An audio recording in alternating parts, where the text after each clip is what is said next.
Greetings, everyone. It's part 5 of my DVD and video game updates.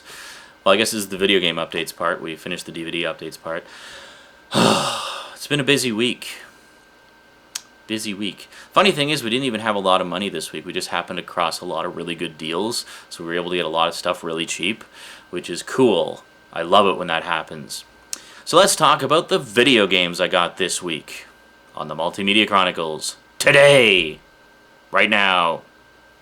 Go!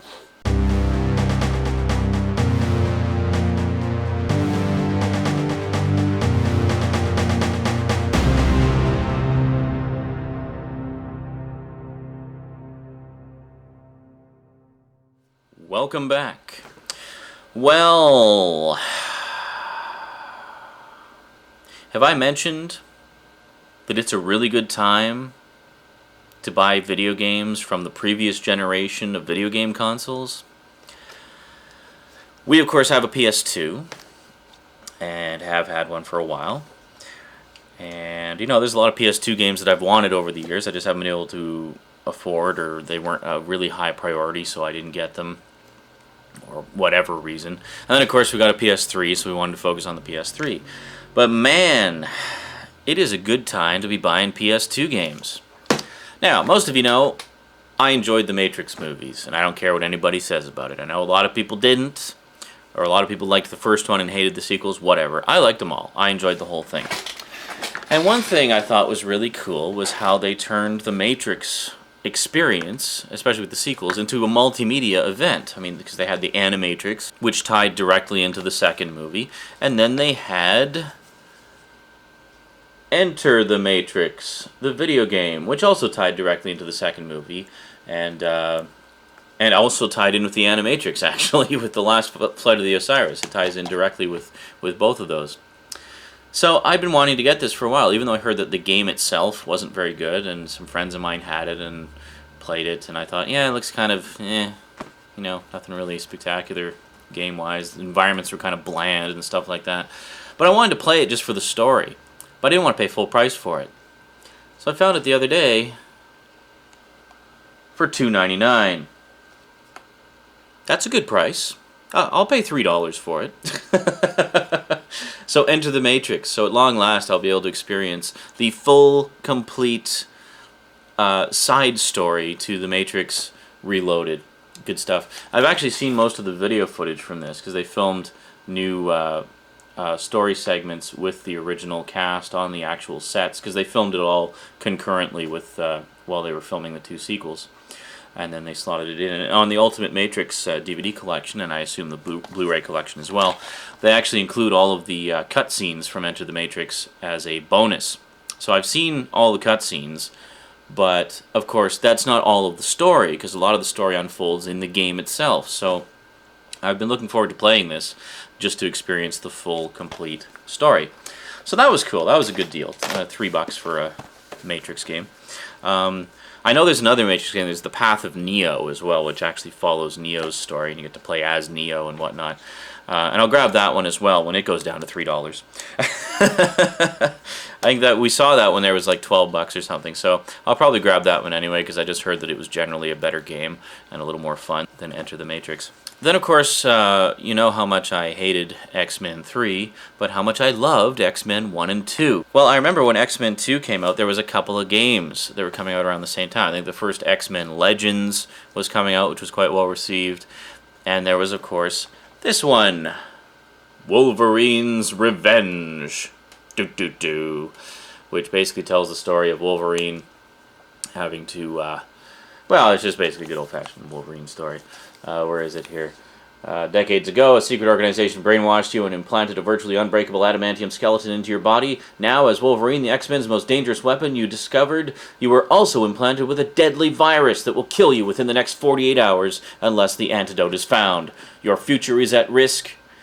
You must return to confront your past at the sinister Weapon X facility. Time is running out, and so is your life. Now, I remember when this came out, it was actually quite well received. Like, as far as X-Men games go, it was actually supposed to be pretty good. And I think I played a little bit of it, or I watched somebody playing a little bit of it on, like, a demo console.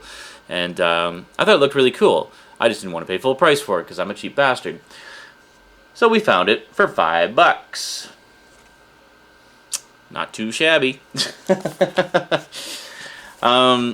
Yeah, like I said, it's a great time to be buying PS2 games because there's a lot of really good games out there, dirt cheap. And yeah, so I love the X-Men. I mean, I love the comic books. I love the first 2 movies. I love the animated series.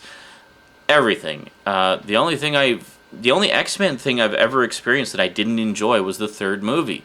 So yeah, I'm really looking forward to playing this because let's face it, Wolverine's about as badass as it gets. So there you go, Wolverine's Revenge for the PS2.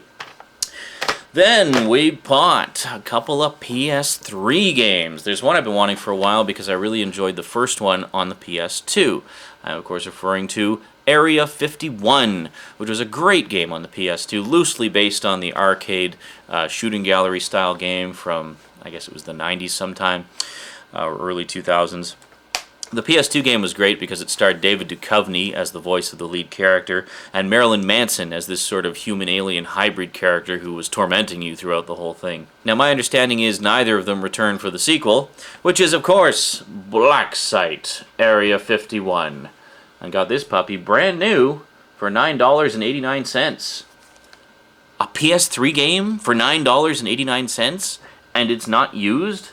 See, used, it has the yellow sticker. New, it has the white sticker. Brand new for $9.89. Previously, the best deal I found on a PS3 game was The Darkness, which I got for like $15, brand new. But yeah, awesome stuff.